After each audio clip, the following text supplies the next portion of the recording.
बांकीपुर कौन फतह कर रहा है? पूरे देश की नजर दोस्तों इस वक्त बांकीपुर विधानसभा पर टिकी हुई है। क्यों? क्योंकि भारतीय जनता पार्टी के राष्ट्रीय अध्यक्ष नितिन नवीन का यह सीट रहा है, जो अब भारतीय जनता पार्टी के राष्ट्रीय अध्यक्ष है, बॉस है बीजेपी के, राज्यसभा के सदस्य बन गए हैं। वोट वाइब ने ओपिनियन पोल जारी किया है, एग्जिट पोल आप एक तरीके से कह सकते हैं। हजारों की संख्या में मतदाताओं से बातचीत हुई है और उसके बिना पर एक रिपोर्ट तैयार किया गया है कि किस पार्टी को कितना प्रतिशत वोट मिल रहा है और कौन सी पार्टी बांकीपुर उपचुनाव जीतने जा रही है। देखिए, वोट बाय ओपिनियन पोल है ये।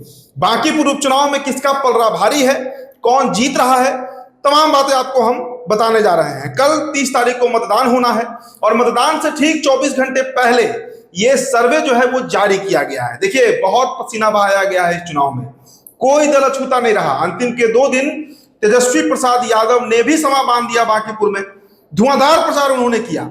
इसके अलावा प्रशांत किशोर और जनसुराज की जो संघर्ष वाहिनी है, उनके कई युवा पिछले 3-4 महीनों से बांकीपुर का खाक छान रहे हैं, गली गली घूम रहे हैं। भारतीय जनता पार्टी ने तो 40 स्टार प्रचारक तक उतार दिया, क्योंकि कोई रिस्क नहीं लेना है और बीजेपी चुनाव इसी पैटर्न पे लड़ती है कि चुनाव को युद्ध स्तर पर कैसे लड़ा जाए, कोई कोर कसर ना छूटे। इसके लिए पूरी भारतीय जनता पार्टी, जनता दल यूनाइटेड और कल देर शाम 11th आवर में कहिए कि चिराग पासवान की भी एंट्री होती है और चिराग पासवान भी प्रचार प्रसार कर देते हैं। कल शाम प्रचार थम गया और आज कोई प्रचार नहीं होना है। कल वोटिंग है, कल मतदान होना है और 3 अगस्त को परिणाम आना है।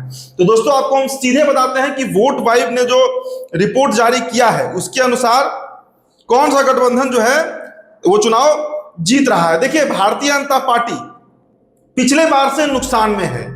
पिछले बार जिसे जितना वोट प्रतिशत आया था भारतीय जनता पार्टी को, उतना इस बार वो मेंटेन नहीं कर पा रही है। देखिए, बांकीपुर वो विधानसभा सीट है जहां से नितिन नवीन के खिलाफ एंटी इनकम्बेंसी छोड़िए, प्रो इनकम्बेंसी काम करते रहा है।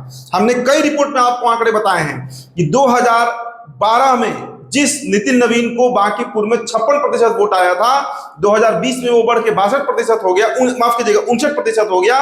2025 में वो बढ़कर 62% तक पहुंच गया। तो 56 से 59 और 59 से 62, मतलब वोट शेयर उनका बढ़ते रहा है। लेकिन इस बार वोट वाइब का जो सर्वे है उसके अनुसार बीजेपी का वोट शेयर जो है वो 44.9% रहना है, जो कि पिछले बार 63.25% था। मतलब 18.4% का नुकसान जो है वो भारतीय जनता पार्टी को हो रहा है। पहले नंबर पर फिर भी बीजेपी रहेगी। देखिए, हार जीत का सवाल का नहीं है, बीजेपी ये सीट जीत रही है, तमाम सर्वे बता रहे हैं और वोट वाइब का भी यही कहना है कि बीजेपी इस चुनाव को लीड कर रही है, जीत रही है। अब दूसरे और तीसरे नंबर की लड़ाई है। तो दूसरे नंबर पर दोस्तों तेजस्वी यादव पिछड़ते हुए दिख रहे हैं, तीसरे नंबर पर आरजेडी जाएगी, दूसरे नंबर पे जनसुराज रहेगा। पिछले बार जनसुराज की प्रत्याशी वंदना जी यहां चुनाव लड़ी थी और उनको जो है 4.97%, मतलब करीब करीब 5% वोट मिला था जनसुराज को, जो कि बढ़ के इस बार 33.8% वोट शेयर होने जा रहा है, 33.8%। मतलब 29%, 28.8% का वोट शेयर जो है वो जनसुराज का बढ़ रहा है। बड़ा मार्जिन से, एक बड़ा लीड जो है वो जनसुराज बांकीपुर में लेते हुए दिख रहा है। दूसरे नंबर पर जनसुराज रहेगा। देखिए, मेहनत भी बहुत किया गया है, इस बात से हम इनकार नहीं कर सकते हैं कि जनसुराज ने जितना पसीना बहाया, धन बल सब कुछ लगा दिया गया, पूरा प्रचार तंत्र उनका लग गया, न जाने कितने चैनल पटना में पहुंच गए प्रचार प्रसार करने के लिए, सोशल मीडिया से लेकर हर जगह एक हाइप तो क्रिएट किया गया। इसी का परिणाम है कि 28.8% वोट शेयर जो है वो जनसुराज का पिछले विधानसभा चुनाव की तुलना में बढ़ रहा है। लेकिन फिर भी बीजेपी से करीब करीब 11% पीछे जनसुराज रह जा रही है। मतलब जीत हार का मार्जिन फिर भी बड़ा होगा। चलिए, अब तीसरे नंबर पर दोस्तों आरजेडी है। आरजेडी को पिछले बार जो वोट शेयर आया था वो 29.83% था, मतलब 30% के आसपास वोट शेयर तेजस्वी यादव को था, उसमें भी बड़ा डेंट लगा है। और इस बार रेखा गुप्ता का जो आंकड़ा बताया जा रहा है वोट वाइब की ओपिनियन पोल में, उनको 17.8% वोट शेयर मिल रहा है। मतलब बीजेपी और आरजेडी दोनों को बराबर डैमेज जनसुराज कर रही है। हालांकि जीतेगी नहीं, लेकिन इसके बावजूद जनसुराज का वोट शेयर बढ़ रहा है। इसके अलावा अगर अन्य की बात करें तो 3.5% वोट जो है वो अन्य को भी मिलेगा। मतलब कई 1 दर्जन प्रत्याशी उतरे हुए हैं बांकीपुर में।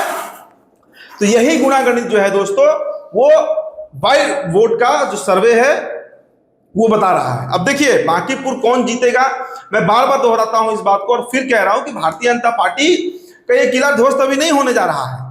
बदलाव जरूर आया है जनता के बीच, एक बड़ा तबका जो है वो जनसुराज के साथ मूव कर रहा है धीरे धीरे, लेकिन अभी इस चुनाव में अगर कोई सोच रहा है कि प्रशांत किशोर जीतेंगे, देखिए जीत हार का मार्जिन अगर 2-3% का होता तो फाइट हो भी सकता था, लेकिन अभी भी इतने प्रचार प्रसार के बाद भी जो प्रशांत किशोर ने किया, तमाम दलीलें, तमाम बातें, उसके बावजूद प्रशांत किशोर अभी 11.5% वोट से पीछे चल रहे हैं। और ये आज का रिपोर्ट है, कल मतदान होना है, हो सकता है कि मतदान के पहले, मतदान के समय या मतदान से कुछ ही घंटों पहले तक और भी वोट जो है वो बीजेपी की तरफ शिफ्ट कर जाए। सोचिए राष्ट्रीय अध्यक्ष नितिन नवीन है बीजेपी के, रोड शो उन्होंने 2-2 बार कर दिया, सम्राट चौधरी का रोड शो हो गया, मनोज तिवारी से लेकर पवन सिंह से लेकर कौन भारतीय जनता पार्टी का विधायक और सांसद नहीं रहा जो बांकीपुर में चुनाव प्रचार करने नहीं आया है।